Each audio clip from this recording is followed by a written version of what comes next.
തൊടുപുഴ തൊടു തൊടു തൊടു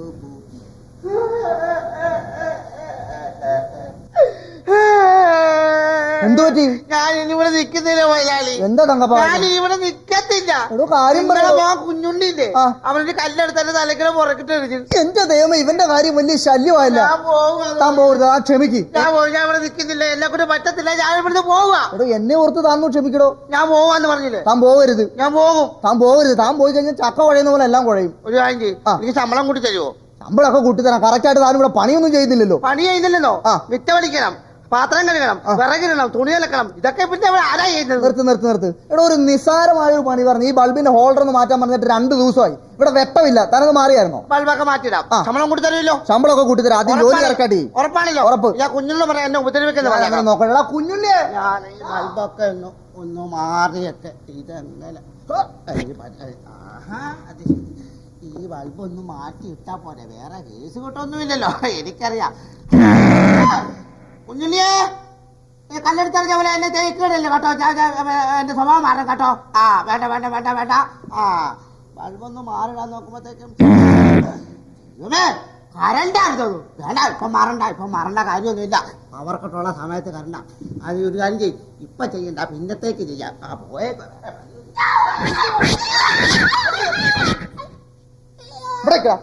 പറഞ്ഞേക്കാത്തോനെ.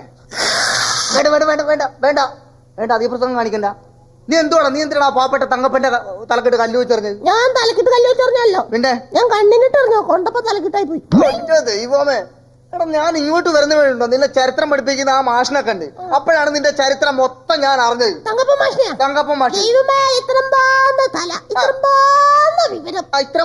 ഇത്രമാത്രം വിവരമുള്ള അയാൾ എന്നോട് പറയാണ് നിനക്ക് ചരിത്രത്തിൽ ഒരു വക അറിയാൻ മേലെന്ന്. അതെങ്ങനെ എനിക്കറിയാൻ പറ്റണ? ചരിത്രം എന്ന് പറഞ്ഞാൽ സാറ് ചോദിക്കണേ, ഞാൻ ജനിക്കണതിന് മുമ്പുള്ള കാര്യങ്ങളല്ലേ. എടാ പൊന്നു മോനെ, അതിനാണ് ഈ ചരിത്രം എന്ന് പറയുന്നത്. നീ കഴിഞ്ഞ ദിവസം ഈ അയൽവക്കം വെറുപ്പിച്ചല്ലോ. അയൽവക്കത്തെ കാര്യം പറഞ്ഞ ഞാനൊന്നും അറിയാൻ പാടില്ലാത്തവരൊന്നും ധരിക്കുന്നു. കഴിഞ്ഞ ദിവസം ലക്ഷ്മി ടീച്ചർ ക്ലാസ്സിൽ വന്നിട്ട് ഒരു കാര്യം ചോദിച്ചിട്ട് അതിന് ഉത്തരം ഞാൻ മാത്രമേ പറഞ്ഞു. അറിയാവോ ലക്ഷ്മി ടീച്ചർ എന്തുവാ ചോദിച്ചത്?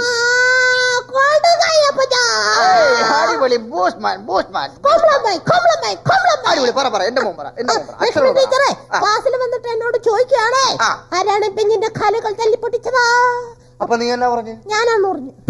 നീ എന്തിനാണ് ഈ ആവശ്യമില്ലാത്തൊക്കെ കയറി കേൾക്കാൻ പോകുന്നത്? പറ്റിപ്പോയപ്പോ നിനക്കെല്ലാം പറ്റിപ്പോകുന്നതാണല്ലോ. ഈ കഴിഞ്ഞ ദിവസം ഈ അയൽവക്കത്ത് കയറി നീ എന്തുവാ കാണിച്ചത്? അയൽവക്കത്ത് പുതിയ താമസക്കാർ വന്ന് ആ പരമേശ്വരൻ നേരം മുഖത്ത് നോക്കാൻ ഇരിക്കുന്നതാണോ ഇപ്പൊ? ആ ബാങ്കിലെ ജോലിയുള്ള ചേട്ടൻ. അത് തന്നെ. ഇത്രശം മീശുള്ള ചേട്ടൻ. ഇത്രശം മൂക്കുള്ള ചേട്ടൻ. ഇത്രശം മൂക്കുള്ള ചേട്ടൻ. നീ അവിടെ കയറി കാണിച്ചു തന്നാലും നീ പറയരുത്. അത് ഞാൻ പരിചയപ്പെടുന്നതല്ലേ. എന്ത് പരിചയപ്പെടാൻ ചെന്നപ്പോ ഞാൻ അവിടെ ചെന്നപ്പോ ആ ചേട്ടനൊന്നും കണ്ടില്ല. 2 നില വീടാണല്ലോ. 2 നില വീട്. അപ്പൊ ഞാനിങ്ങനെ താഴത്തെ നില കൂടെ കയറി ചെന്നപ്പോ അവിടെ മൂലിക്ക് മേശയുടെ മോളിലെ കുഞ്ഞും കളറുള്ള മീനെ കിട്ടുവെച്ചേക്കണ ഒരു ചതുരത്തിലുള്ള ഒരു ഭരണി ഉണ്ടല്ലോ. അതിന്റെ പേര് മോനെ അതാണ് അക്വേറിയം.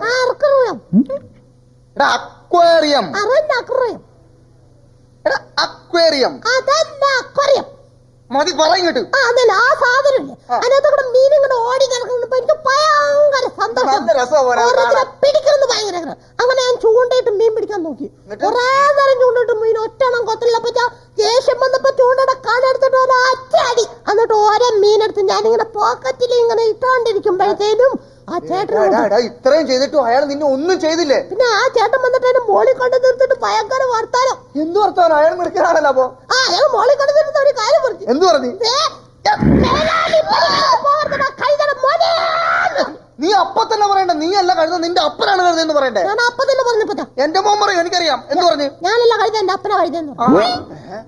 എടാ നീ ഇതാ പറഞ്ഞു, നീ ഇവിടെ നിന്നും പോകരുത്. നീ എന്നെ ഒന്നും പറയിപ്പിക്കരുത്. നീ കളിച്ച് നീ ആ പള്ളിയിലച്ഛന്റെ വരെ ചെന്ന് എന്തൊക്കെയാ ചെയ്ത്?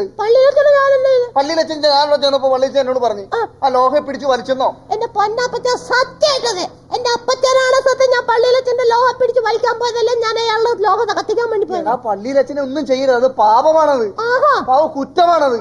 പറഞ്ഞു മനസ്സിലായി നിനക്ക്? അത് കുറ്റം പാപം എന്നൊക്കെ അപ്പച്ചനല്ലോ ബൈബിളിൽ ഉണ്ടത്. ബൈബിളിലുള്ളത് പറഞ്ഞില്ലേ, എല്ലാ ദിവസം വേദപാഠ ക്ലാസ് ചെല്ലുമ്പോഴേ അച്ഛൻ പറയും നമ്മൾ എന്ത് തെറ്റ് ചെയ്താലും കുറ്റം ചെയ്താലും കുമ്പസരിച്ചാൽ മതി. ഞാൻ അപ്പൊ തന്നെ കുമ്പസരിച്ചു. എടാ ഈ കണക്കിന് ഞാൻ പോയി കുമ്പസരിക്കേണ്ടി വരുമല്ലോ. ഇങ്ങോട്ട് നോക്കി, നീ ഇങ്ങനെയുള്ള വർത്താനമൊക്കെ പറഞ്ഞെന്നറിയോ, ഈ കുസൃതിയൊക്കെ പറഞ്ഞെന്നറിയോ, നിനക്ക് അടിസ്ഥാനമില്ല. എടാ അടിസ്ഥാനമില്ല. ഇപ്പൊ അച്ഛൻ പറയുന്ന മോൻ ശ്രദ്ധിച്ച് കേക്ക്, എന്നിട്ട് നന്നാവും നീ. എടാ നമ്മൾ എന്ത് ചെയ്താലും നമുക്കൊരു അടിസ്ഥാനം വേണം. അതായത് ഇപ്പൊ നീ 1ാം ക്ലാസ്സിലല്ലേ പഠിക്കുന്നത്, 1, 2, 3, 4 എല്ലാം അടിയിന്നാണ് തുടങ്ങുന്നത്. അതിനാണ് അടിസ്ഥാനം. ഇപ്പൊ നമ്മളൊരു വീട് കെട്ടിയാലും ആദ്യം നമ്മൾ തറ കെട്ടി, അവിടെ നിന്ന് അങ്ങനെ കെട്ടി പൊക്കി പൊക്കി. അപ്പൊ എന്ത് ചെയ്താലും അതിന് അടിസ്ഥാനം വേണം, അടിയിൽ നിന്ന് വേണം തുടങ്ങാൻ. അപ്പൊ എന്ത് പണി ചെയ്താലും നമ്മൾ അടിയിൽ വേണം തുടങ്ങാൻ. അങ്ങനെയാണ് അപ്പത്തെ ഒരു ഭയങ്കര സംശയം. എന്താ സംശയം? മിടുക്കൻ. സംശയം ചോദിക്കണം, അച്ഛനോട് ചോദിക്കണം. അച്ഛടെ പൊന്നുമോന് സംശയം അച്ഛൻ പറഞ്ഞുതരാ. നീ പറ എന്താ മിടുക്കം? അപ്പൊ ഈ കിണറിന്റെ പണിയൊക്കെ എങ്ങനെയാ സാധാരണ? പിന്നെ ഞാൻ കൊല്ലും, ഞാൻ തല്ലി. വൃത്തികെട്ട ചോദ്യം ചോദിക്കുന്നത്. അച്ഛൻ ചോദിക്കാം. അച്ഛൻ ഇങ്ങനെ സയൻസ് പഠിപ്പിച്ചില്ലായിരുന്ന? അച്ഛനെ പൊന്നുമോന് ബാക്കി ചോദ്യം അച്ഛൻ ചോദിക്കാം. ഉത്തരം പറ കേട്ടാ. എടാ മഴ പെയ്യുമ്പോൾ ഇടി മിന്നുന്നത് എന്തുകൊണ്ടാണ്? എടാ മഴ പെയ്യുമ്പോൾ മിന്നൽ ഉണ്ടാകുന്നത് എന്തുകൊണ്ടാണ്? എല്ലായിടത്തും തുല്യമായിട്ട് മഴ പെയ്യുന്നുണ്ടോ എന്ന് അറിയാനായിട്ട് ദൈവം ടോർച്ചടിച്ചു നോക്കണോ? ശരിയായിരിക്കോ? അപ്പൊ ചിലപ്പോ അത് തന്നെ ആയിരിക്കും. മിടുക്കൻ. അടിക്കാൻ കൊന്നുകളയും. ഇനി അച്ഛൻ ചോദിക്കാൻ പോണ വളരെ പ്രധാനപ്പെട്ട ഒരു ചോദ്യമാണ്. അച്ഛൻ മോനെ ഇങ്ങനെ പാലൂട്ടി തേനൂട്ടി വളർത്തിയൊക്കെ വലുതാക്കുന്നുണ്ടല്ലോ. നിന്റെ ഭാവി ഒന്ന് അറിയണമെന്ന് എനിക്ക് ആഗ്രഹമുണ്ട്. എന്റെ പൊന്നു മോൻ വളർന്ന് അങ്ങ് പന്തലിച്ചു കഴിഞ്ഞാൽ മോൻ ആരെ കല്യാണം കഴിക്കണമെന്നാണ് ആഗ്രഹം? എനിക്ക് അച്ഛന്റെ അമ്മേനെ കല്യാണം കഴിച്ചാൽ മതി. എടാ തല്ലി കൊല്ലി ഞാൻ വൃത്തിയായിട്ട് വർത്താനം പറഞ്ഞ കേട്ടോ. എങ്ങോട്ട് ചൂടാവൊന്നും വേണ്ട. എന്റെ അമ്മേനെ കല്യാണം കഴിക്കണമെങ്കിൽ എനിക്ക് അച്ഛന്റെ അമ്മേനെ കല്യാണം കഴിക്കാം. ഒരു പാലോട്ട് അങ്ങോട്ടും ഇങ്ങോട്ടൊക്കെ വേണം. എടാ മോനെ അതല്ല അച്ഛൻ ചോദിച്ചത്. ഇപ്പൊ എന്റെ അച്ഛന്റെ പൊന്നു മോൻ ഇവിടുന്ന് പഠിച്ച് ലണ്ടനിൽ പോയി, അമേരിക്ക പോയി, കാനഡ, അങ്ങനെ ഒരുപാട് സ്ഥലത്തൊക്കെ പോയി പഠിച്ച് വലുതായി കഴിഞ്ഞ് ഇവിടെ വരുമല്ലോ. അപ്പൊ അച്ഛൻ ഒരു പെണ്ണിനെ ഫിക്സ് ചെയ്ത് കാണിച്ചു തരത്തില്ലേ? അങ്ങനെ ഇരിക്കുന്ന കൊച്ചിന് ആരെ കല്യാണം കഴിക്കാൻ ഇഷ്ടമെന്നാണ് അച്ഛൻ ചോദിച്ചത്. മനസ്സിലായില്ലേ? അച്ഛൻ 3 സജഷൻ തരാം. 1 ഒരു ടെലിഫോൺ മൗത്തിൽ നിൽക്കുന്ന പെണ്ണ്, 2 ഒരു നേഴ്സ്, 3 ഒരു ടീച്ചർ. ഇതിൽ ആരെയായിരിക്കും മോനെ ഏറ്റവും അധികം ഇഷ്ടപ്പെടുന്നത്? ടെലിഫോൺ മൗത്തിൽ ഇരിക്കുന്ന പെണ്ണെ കട്ടെ ശരിയാവില്ല. എന്താണ് മോനെ? പിന്നെ എപ്പോഴും ക്യൂവിൽ നിൽക്കേണ്ടി വരും. കല്യാണം കഴിച്ചിട്ട് ക്യൂവിൽ നിൽക്കാൻ പറ്റത്തില്ല. അത് പറ്റത്തില്ല. പിന്നെ ശരിയാവത്തില്ല. അതെന്താ മോനെ? നമുക്ക് ഗുളിക തന്നെ പോലെ ഇടയ്ക്കിടയ്ക്കൊക്കെ ആഹാരം തരത്തുള്ളൂ. പിന്നെ സ്ഥിരമായിട്ട് കടത്തി ഉറക്കം ചെയ്തു ബെഡ് റെസ്റ്റ് ആണെന്നും പറഞ്ഞിട്ടുണ്ട്. എനിക്ക് ടീച്ചറെ കല്യാണം കഴിച്ചാൽ മതി. ടീച്ചറെ കല്യാണിച്ചാൽ മതി? അതെന്താ മോനെ നിനക്ക് ടീച്ചർ തന്നെ ഇത്രയായിട്ട് ഇഷ്ടമായത്? ടീച്ചർ ആകുമ്പോ തെറ്റുകളൊക്കെ ഉണ്ടെങ്കിൽ മാറ്റി തരികയും ചെയ്യും. പിന്നെ എത്ര രാത്രിയായാലും ഹോംവർക്ക് ചെയ്യാതെ കിടത്തി ഉറക്കത്തില്ല. കൊല്ലും ഞാൻ. എക്സാം വരെയാണ്, മര്യാദക്ക് ഇവിടുന്ന് പഠിച്ചോണം. ഇവിടുന്ന് ചലിച്ചിട്ടുണ്ട് ഞാൻ തല്ലി കൊല്ലി ഞാൻ. അപ്പുറത്തോണ്ട് ഞാൻ പറഞ്ഞേട്ടാ. ഇനി ആ മര്യാദക്ക് പഠിപ്പിക്കാമോ നോക്കട്ടെ. വടി എടുത്തു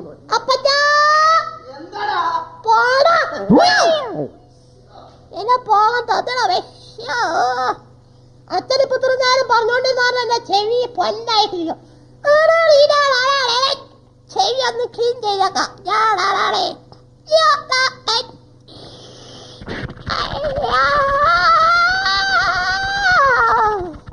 എന്നമ്മച്ചേ സർക്കാൻ കാണുന്നേ.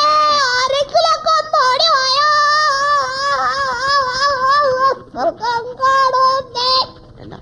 എന്നാ കാണുന്നാ പറഞ്ഞ? സ്വർഗം കാണുന്നു. കുഞ്ഞുണ്ണിയേ, സ്വർഗം കാണുന്നുണ്ടോ? സ്വർഗം അങ്ങനൊന്നും കാണാൻ പറ്റത്തില്ല. എടാ സ്വർഗമൊക്കെ ഞാൻ കണ്ടിട്ടുള്ളതാ, നിനക്കറിയാമല്ലേ? സ്വർഗമൊന്നും കണ്ടു. നിന്റെ സ്വർഗം ഞാൻ കാണിക്കാം. അതായത് ഇവനിട്ടൊരു പണി കൊടുത്താ കൊള്ള. ഇവൻ നേരത്തെ ഇവനെ കല്ലെടുത്ത് എന്റെ തലക്കിട്ടെറിഞ്ഞതാ. സ്വർഗം കാണില്ലേ? അതായത് കണ്ടിട്ടുണ്ടോ? ഇവിടെ നിരന്തരം സ്വർഗം ഞാൻ കണ്ടോണ്ടിരിക്കുന്നല്ലേ. ഡെയിലി ആ സ്വർഗത്തിൽ പൊക്കോണ്ടിരിക്കുന്ന. ആ സ്വർഗം കാണിച്ചതാ. നീ ഇങ്ങോട്ട് നോക്കി കണ്ടോ? അതിനകത്ത് കൈയിട്ട് കഴിഞ്ഞാൽ നിനക്ക് സ്വർഗം കാണാം. ഞാൻ ഡെയിലി അതിനകത്ത് കൈയിട്ട് ആ സ്വർഗം കാണുന്നത്. പിന്നെ എടാ സ്വർഗത്തിലൊക്കെ പറഞ്ഞ ആപ്പിളുണ്ട്, മുന്തിരിയുണ്ട്, ഓറഞ്ച് ഉണ്ട്, ഐസ്ക്രീം ഉണ്ട്. ഐസ്ക്രീം എനിക്ക് വേണ്ട. അതെന്താണ്? ഐസ്ക്രീം വല്ല കേസിലൊക്കെ കൊടുക്കും. അതുകൊണ്ട് അച്ഛന് കൊടുക്കാം. എടാ ഐസ്ക്രീം കഴിക്കുന്നത് ആപ്പിളും ഓറഞ്ചും മുന്തിരി മാത്രം കഴിച്ചാൽ മതി. അത് മതി. അപ്പൊ നീ കൈയിട്ടേ സ്വർഗം കാണാം. ശരിക്കും തുടരണം കേട്ടോ. അതിനകത്ത് തുടരണം. ഇവിടെ ഒന്നുകൂടെ ചാടിക്കരി എത്തത്തില്ലേ? ഒരു നിന്നെ ഞാൻ സ്വർഗം കാണിക്കാവേ. കുഞ്ഞുണ്ണി മോനെ സ്വർഗം കാണിക്കാവേ. കറക്റ്റ് നിന്നല്ലേ കേട്ടോ. സ്വർഗം കറക്റ്റ് അതിനകത്തോണേ. പിടിച്ചോളേ.